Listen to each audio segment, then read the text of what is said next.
When we understand that the Tower of Babel was to represent a sacred mountain with a heaven at the top, new light is shed on Genesis 11:4, which, to remind you, reads, "Come, let us build ourselves a city with a tower that reaches to the heavens, so that we may make a name for ourselves and not be scattered over the face of the whole earth." When the Bible describes the Tower of Babel as reaching to the heavens, this is often misconstrued as being a reference only to its physical height.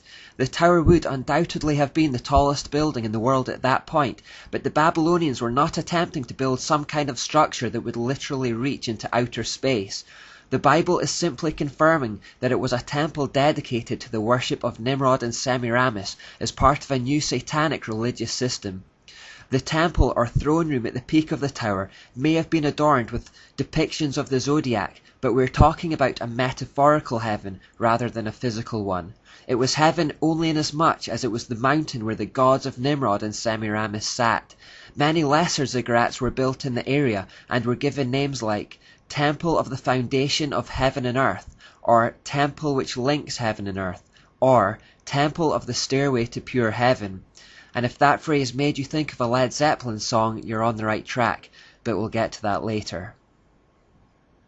The Tower of Babel is also the origin of a symbol that almost everyone will be familiar with, particularly in the United States.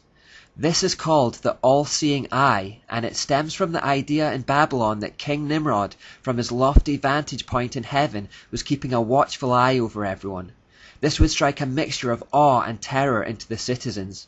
There are a number of variations of this symbol. Sometimes we only get the eye within the triangle, other times we see it atop a pyramid type structure, occasionally we just get the eye by itself.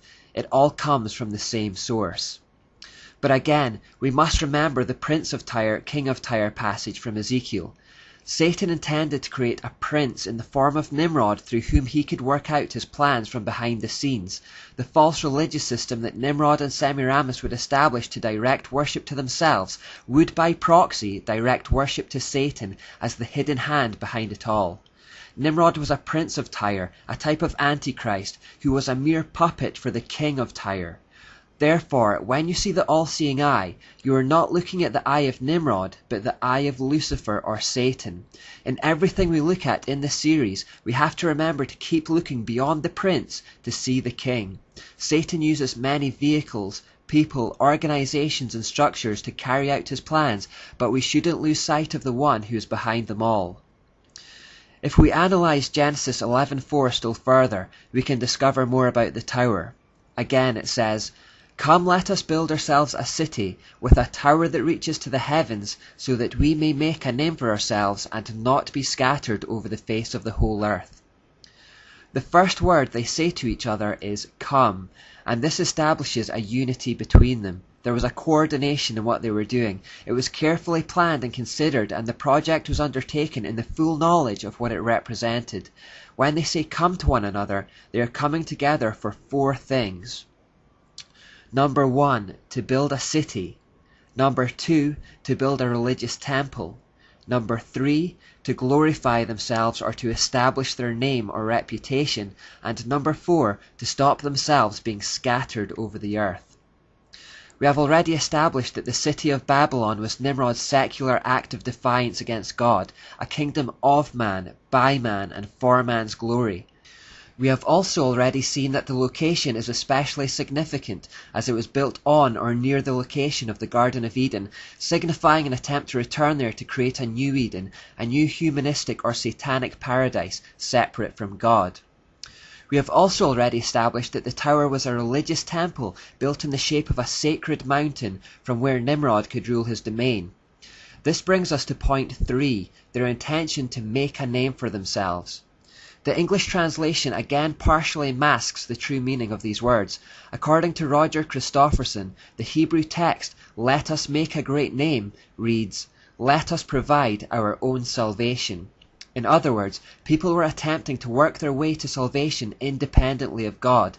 This is the mark of every false religion, the idea that you can provide for or work your way towards glory by your own efforts. Christianity is the only religion whose adherents realize their need for a Savior and their total dependence on Him for salvation.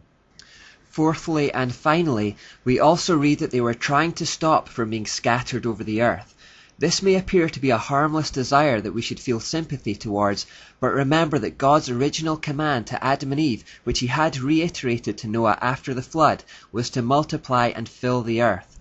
I believe God at least partly gave this command because spreading and diversifying would militate against what Satan was trying to achieve, unity under his false religious system. When the people chose to come together in one location under one system of governance, that was itself an act of rebellion against God, especially since that location was back at Eden, from where man had been expelled. We now need to explore the Babylonian religion of the Tower in a little more depth.